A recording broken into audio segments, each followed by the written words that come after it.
인도 하면은 부는 빚 플러스 수입, 자기가 버는 돈, 그 다음에 이제 또 이제 할부 이런 거 해가지고 한 거, 자기가 쓸 수 있는 거, 자기가 많이 쓰는 게 이제 자기가 부다 이렇게 생각하는 거고.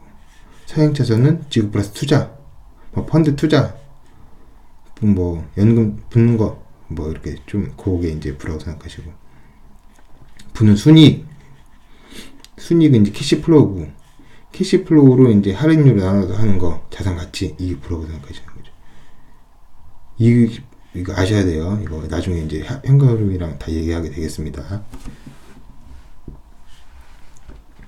책임감과 통제력. 그 인도 이거는 좀 책임감이 없는 스타일이죠. 그 나한테 온갖 나쁜 일이 다 생겨, 저 사람 때문이야, 난 피해자야, 내 잘못 아니야, 이렇게 얘기하는 거고. 서양 차선은 나에게 가족을 부양할 책임이 있어. 그러려면 회사, 재무설계사, 정부, 경제의 호황에 의존해야 한단 말이야. 좀 의존하는 그런 거고. 추월 차선은 이제 인생은 내가 만들어가는 거야. 재정적 계획은 완전히 내 책임하에 있으며 상황의 대처 방법 역시 내가 선택하지. 이제 핸들을 잡으라는 거죠. 목적지, 이제 목적지, 이 사람 추구하는 목적지는 내일 따위는 신경 쓰지 않는 거죠. 욜로족이죠, 욜로족. 부정적인 의미에서 욜로족이요.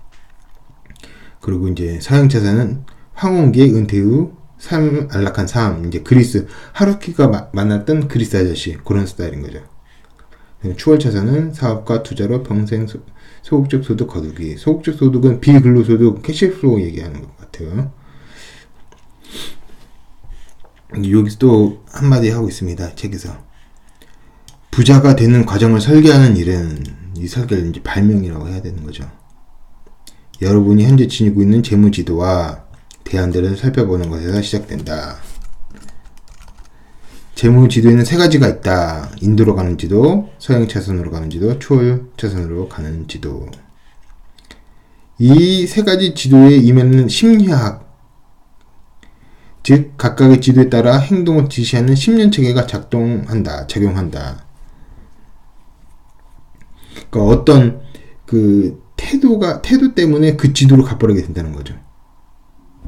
그래서 어떤 사람, 그래서 인도로 가는 사람은 가난하게 되고, 서양 차선으로 가는 사람은 평범하게 되고, 추월 차선으로 가는 사람은 빠르게 부자가 되고.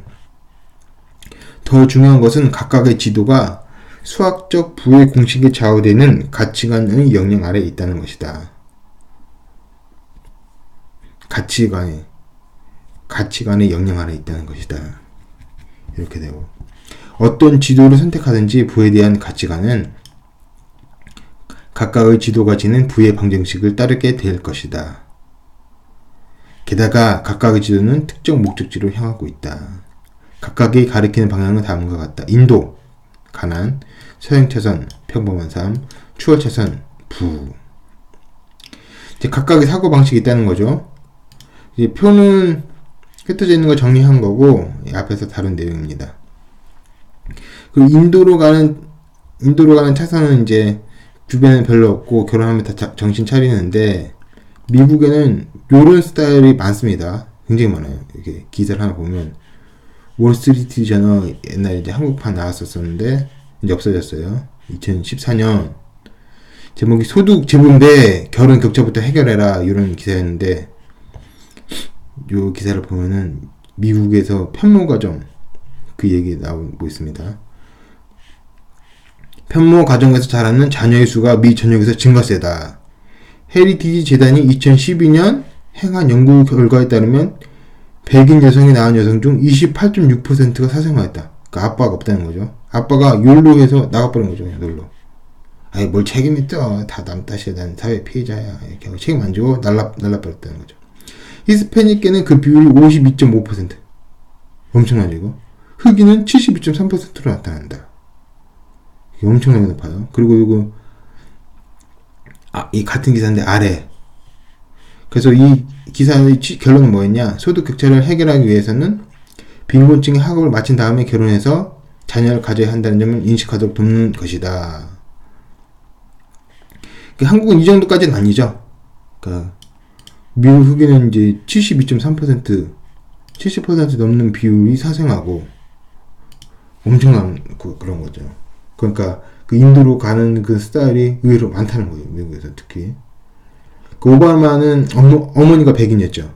아버지가 케냐 사람이고, 미셸은 두 분 다 흑인인데 미셸 아버지가 열심히 가르쳤어요. 그러니까 미셸 아버지는 이 72.3%에 해당하지 않는 거예요. 그러니까 28%에 속하는 거예요. 그 흑인 사회에서. 그러니까 요로 스타일은 아닌 거죠. 미셸 아버지. 그리고 그래서 이제 오바마가 한국 교육을 막 칭찬하고 그러는데, 이런 사회적인 그 현실이 있으니까 오바마가 한국 교육을 강조했던 것 같아요. 좀 주입식 이런 건데, 오바마도 이제 자서전 같은 데 보면은 차별 문제 고민 많이 하고, 그러면서도 저는 통계 보고 이제 좌절도 많이 했습니다. 그렇지만 이제 뭐 그럼에도 불구하고 담대하게 희망을 꿈꾼다, 이렇게 해서 이제 담대한 희망인 거예요. 책 제목이 그런 게. 교육을 이제 막 강제로 막 강하게 하면은요, 이렇게 이제 학업을 마친 다음에 자녀를 가져서 욜로족이 이제 별로 없게 되고, 그리고 학교에 묵히면서 이제 문제 저지를 시간이 없게 되죠. 그런 이제 간접적인 효과에 대해서 의식을 하고, 이제 오바마가 한국의 교육에 대해서 칭찬을 유독 많이 하는 것 같습니다. 이 책에 보면 또 이런 얘기도 있어요. 교통 정치 때문에 차에 갇혀 있을 때 오디오북이나 경제 뉴스를 들어라. 교통체증이라는 골칫거리가 교육의 장으로 바뀐다. 이건 뭐 생활의 팁이죠. 그리고 또 사실 이제 부동산에 대해서도 추천합니다. 제일 추천하는 거는 자기 방식인 거, 인터넷을 가장 추천합니다. 인터넷을 통해서, 인터넷에서 하나를 만들어도 막 수백만 명이랑 접촉할 수 있잖아요. 그래서 인터넷을 가장 추천을 하지만, 이제 부동산도 추월차선을 만들 수 있다고 하죠. 부동산을 이용한 돈나무는 이제 캐시플로우라고 생각하시면 돼요. 캐시플로우. 자동적으로 열리는 거. 추월차선 또는 부의 기본 단계다. 부동산을 통해서 수익을 얻어내는 것을 돈나무라고 하는 건데, 그 시간을 이제 별도로 들이지 않고 이제 시간만 가면 때마다 열리듯이 열린다. 그런 취지인 것 같아요. 오래된 방법이긴 하지만 여전히 부자가 되는 확실한 길이다. 예를 들어 내가 주택 한 채를 소유하고 있는데 세를 내주었다고 하자. 나의 경우 나의 시간은 소득으로부터 분리되어 있으므로 나는 자유롭게 인생을 즐기다가 한 달에 한 번 우편함을 열어 수표를 챙기기만 하면 된다. 자기가 계속 지속적인 에너지를 주지 않아도 그 스스로 이제 굴러간다는 거죠. 부동산은 스스로의 시스템에 의해 유지된다는 점에서, 스스로 굴러간다는 점에서 그 부의 기본이 이제 완벽한 예시다, 이렇게 얘기를 하고 있습니다. 나무와 부동산 이야기할 때 이제 먼저 열매 이야기를 할 수 있죠. 그래서 나무에서 열매가 알아서 열리잖아요. 큰 거 없이 그냥 하늘에서 비 오고, 일은 하긴 하지만 비유를 하자면, 그처럼 이제 부동산도 별도의 큰 노력 없이 임대 수익이 나올 수 있다, 이렇게 하는 거고, 또 이제 나무가 자라면 가지도 많아지고 스스로 덩치도 커지고 그러잖아요. 그렇듯이 나무도 스스로 알아서 자라고 부동산도 알아서 자란다. 가치가 이제 상승한다, 이 얘기죠. 그래서 이런 식으로 표현했어요. 그 부분을. 부동산을 통해서 벌어들이는 소득의 95%는 소극적이다. 소극적이라는 별도로 시간을 안 들여도 된다는 겁니다. 5%의 시간만 들이면 된다는 거죠.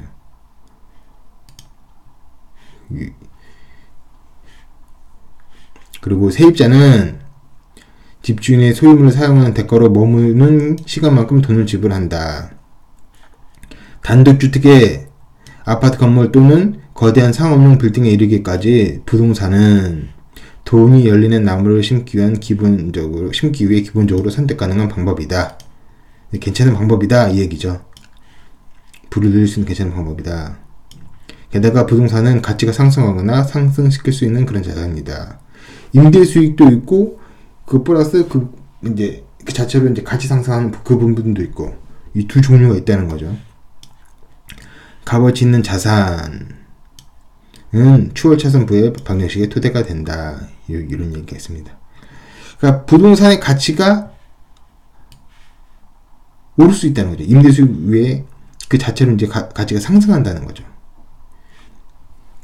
예전에 강용석 씨 방송인 있죠. 아나운서 발언에서 구설수에 올랐는데 그때 같이 한 말이 있어요. 아나운서 발언이랑 특정 성은 차값이고 특정 성은 집값이다 이렇게 한 거예요. 근데 이 말은 부적절했지만 그 뒤의 내용이랑 숨은 내용은 맞는 말이었거든요. 차값은 시간이 지나면 내려가지만 집값은 올라간다는 거예요. 그러니까 어떤 것은 지속적으로 가치가 하락하지만 어떤 것은 지속적으로 가치가 올라갑니다. 그럼 어떤 걸 사야 될까요?